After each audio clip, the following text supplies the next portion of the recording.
قلت له ايش استفدت من المحاضرة؟ قال لي استفدت من المحاضرة أن لا أحكم على الناس بأشكالهم، ولم يكن موضوع المحاضرة. لكن لأنك سرت على قاعدة وعلى منهج رباني، يعني لاحظ الله سبحانه وتعالى ربما بهذا الحدث غير الله أداء الآدمي نفسه، يعني لأنك سرت على منهج صحيح، وهو إذا خيرت بين شيئين انظر أيهما أحب إلى نفسك واختار الآخر.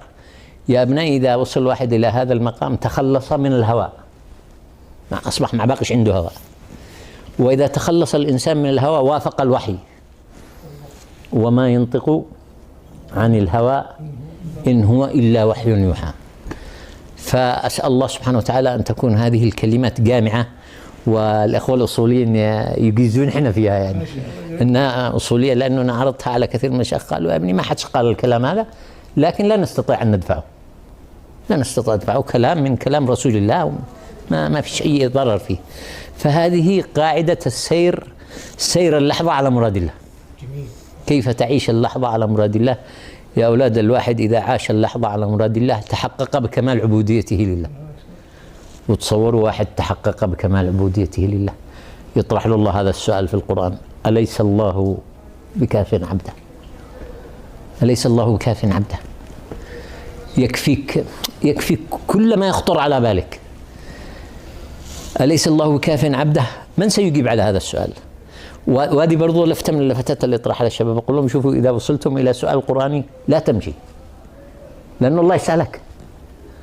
تخيل الله يسألك وأنت ماشي مش معبر المسألة. وقف مع السؤال، جاوب عليه. وقف مع السؤال وجاوب عليه. أليس الله بكاف عبده؟ سيكون من تحقق بكمال العبودية رأى كفاية الله له، سيقول بلى. كذا سيجد نداء من داخله يقول له اثبت، كفاني الله الأمر الفلاني، كفاني الله الأمر الفلاني، دبر الله الأمر الفلاني، وهكذا. سترى تدبير الله في حياتك اليومية شيء عجيب، لا يسلمك الله لعقلك. وتخيل كذا الله يدبر أمورك. من أنت؟ من أنت؟ ومن يدبر الأمر؟ السؤال طرح في القرآن الكريم، تدروا لمن؟ لأبي جهل وعقبة بن أبي معيط والدفعة هذه. فكانت إجابتهم فسيقولون الله. تصور قبل أن نوجه إليهم السؤال قال القرآن فسيقولون الله، تحدي. طيب كان بالإمكان أن يقولوا ما يقولش الله، لكن أبدا. الناس كانوا قد وصلوا إلى رؤية تدبير الله في حياتهم، ومع هذا حصل لهم هذا الخروج. وأختم كفائدة لقطات قرآنية من تدبير الله لأمر عبد من عبيده. لاحظوا أم موسى في اليوم الأول عندما خلق موسى عليه السلام. بني إسرائيل هذه الأيام كانوا قدهم كل واحد يبلغ عن الثاني، فلان خلق له ابن علشان يذبح ابنه، يقول لك إيش معنى أنا ابني ذبح؟ يعني إنه مؤكد بيذبحه، مؤكد بيذبحه. والله يقول وأوحينا إلى أم موسى، أكيد ما هوش وحي تشريع هذا. وأوحينا إلى أم موسى أن أرضعيه. طيب يا رب ارضعه وبيجوا يأخذونه، يعني قال فإذا خفت عليه فألقيه في اليم. طيب تخيل كيف قبل عقلها هذا إن تلقيه في اليم، لأن عنده معطيين الآن. لو بقى عندي حتما سيأتوا سيقتله.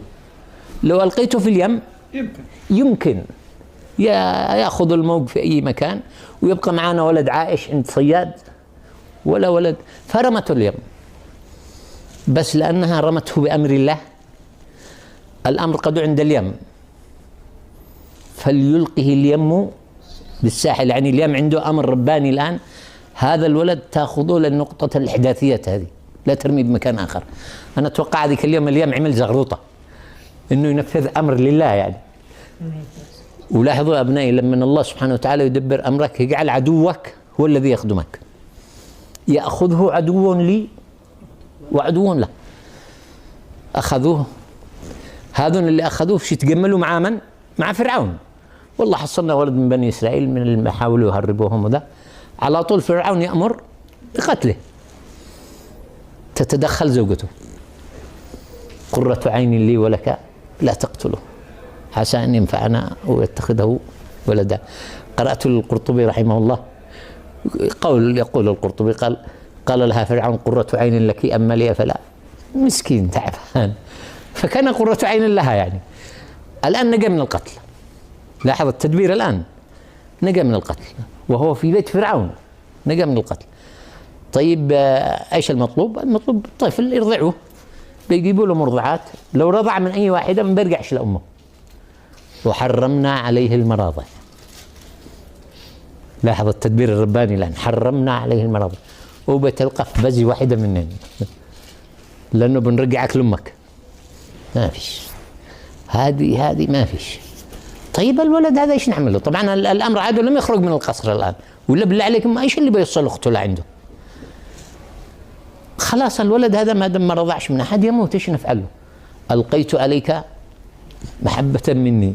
تخيل الله يلقي المحبه في القلوب فرعون والطغاة هذوك. هذا الولد لازم يعيش. فيصل الخبر لاخته، وتصل اخته لعندهم. هل ادلكم على اهل بيت يكفلونه لكم وهم له ناصحون؟ فرجعناه الى امه. تخيلوا الصباح وهي خائفه من فرعون، وقبل الظهر وهي ترضع ابنها بامر من فرعون وحراسه ومشقايه. هذا تدبير الله لعبده، هذا تدبير الله لعبده. ولما الله سبحانه وتعالى يدبر لك الامر كما قلت لك، يجعل عدوك نفسه هو الذي يخدمك، يجعل عدوك نفسه هو الذي يخدمك. واظن قصه التدبير واضحه تماما في قصه يوسف عليه السلام. يعني لاحظوا يوسف عليه السلام لو كان بقى مع اخوته ايش من نكد بيكون؟ لا يوسف واخوه احب الى ابينا منا ونحن عصبه، الناس يشوفوا عضلاتهم. طيب ايش المطلوب؟ اقتلوا يوسف او اطرحوه ارضا. يعني صح نحن سيئين بس عادوا مش الى درجه القتل، نطرحه ارض. هذا تدبير رباني. شوفوا ليش؟ لأن الله مدبر له أنت ستكون لك شأن مش هنا. لو جلست هنا بتجلس يلا تصايح بقية العمر مع هؤلاء اللكعين. يعني أخذوا وعلى طول قرروا أنهم يرموا البئر. تصوروا يوسف عليه السلام لم يتكلم بكلمة. لماذا؟ لأنه الوحي مثبت له. أوحينا إليه لتنبئنهم بأمرهم هذا. اثبت اعتبر ذلك أمر الله. تخيل يسحبوه ويرموه بالبئر ويعتبروا أمر الله. نعم يعتبروا أمر الله.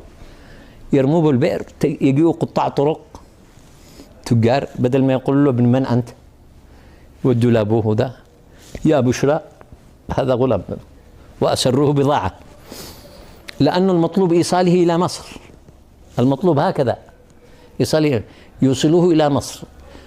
هذيك اليوم ينزل عزيز مصر يشتري. لاحظوا التدبير الرباني الآن كيف. الآن بكم خطوة أوصلوا الله إلى قصر عزيز مصر يرى كيف تدار البلد. فأخذ حظه من رؤيته لإدارة البلد بشكل مكتمل هكذا. ويوسف عليه السلام بجماله ذاك العقلي والنفسي والجسدي أيضا، لما تحقق بهذه الرؤية المكتملة يقول له ربي باقي معك دورة لازم تقضيها بالحبس. لأنه تخيل أنت بتصير في يوم بيجي واحد يقول لك حبسوني ظلم، ما أنتش عارف إيش معنى الظلم. يعني أنا أذكر مرة قصة لملكة فرنسا لما ثاروا عليها، تقول ايش فيه؟ قالوا الشعب يثور. قال ليش يثور؟ قالوا لي جايعين. قال طيب ياكلوا بسكوت. تحسب الحال مثلها يعني. فيوسف عليه السلام تحصل له القصة هذيك مع امرأة العزيز، ويترتب عليه أنه يدخل السجن ويعبر الرؤى الاثنين هذولك. قال للذي نجا منهما لا، اللي فسر الرؤيا قال له اذكرني عند ربك. لو ذكروا عند ربه الملك باعتباره عادل، ايش القصة هذه؟ خلاص يا ابني هذه نسوان قليلة أدب مع السلامة روح لك. هذا أحسن الأحوال. والتدبير الرباني لا يريد ذلك. من الذي تدخل؟ الشيطان. فأنساه الشيطان ذكر ربه. يعني تخيل لما الله يدبر لك أمرك يخلي حتى الشياطين يشتغلوا في طريقك، يقول لصالحك. فأنساه الشيطان ذكر ربه. لما آن الأوان لخروجه تسلط تلك الرؤيا على الملك. إني أرى، ما قالش إني رأيته، وأرى هنا فعل مضارع يفيد الاستمرار. وأصحابه يقول له دي أضغاث أحلام. إيش أضغاث أحلام؟ طيب متكررة بنفس الصورة يعني. فأصبح حديث القصر تلك الأيام رؤيا الملك. هنا هذاك اللي نجا من الحبس ذكر، ولذلك قال والذكر. لاحظ ما قالش حتى وتذكر، والذكر يعني معقول نسيت الفترة هذه كلها. والذكر بعد أمة أنا أنبئكم بتأويله فأرسلهم. في واحد بالسجن هذه الرؤى يخبزها حامي على طول. فيذهبوا بالرؤيا ليوسف عليه السلام. تصوروا يعمل خطة للبلد لمدة 15 سنة من رؤيا منامية. الملك يطنن، يقول لك في عقلية بالحبس بهذه الصورة. يعلم من الرؤيا أنه ستقع مشكلة بالبلد بعد 7 سنين وستستمر 7 سنين، ويعمل خطة ل7 سنين الجائحة. هذا يصلح بدالي هذا. يعني الملك كان عاقل. قال ائتوني به. لاحظوا مرتين قال ائتوني به. الأولى قال ائتوني به، فراحوا لعنده وقالوا له الملك يشتيك. يوسف عليه السلام من جلسته بالقصر يعرف طبيعة المكايدات السياسية، وهو ما فيش عنده إلا قصة النسوان هذيك اللي قد استخدمها أعداءه ضده يعني. فبدأ يبرئ ساحته من تلك القصة، والحقيقة النسوان طلعين رجال يعني. قالين ما علمنا عليه من سوء، احنا شفنا رجال تسقط شارع بغمزة، ولا ماذا حاولنا معه كل المحاولات. هذا رجل لم نرى مثله يعني. وبالذات امرأة العزيز قالت أنا راودته عن نفسي وإنه لمن الصادقين. حصلت عنده التبرئة.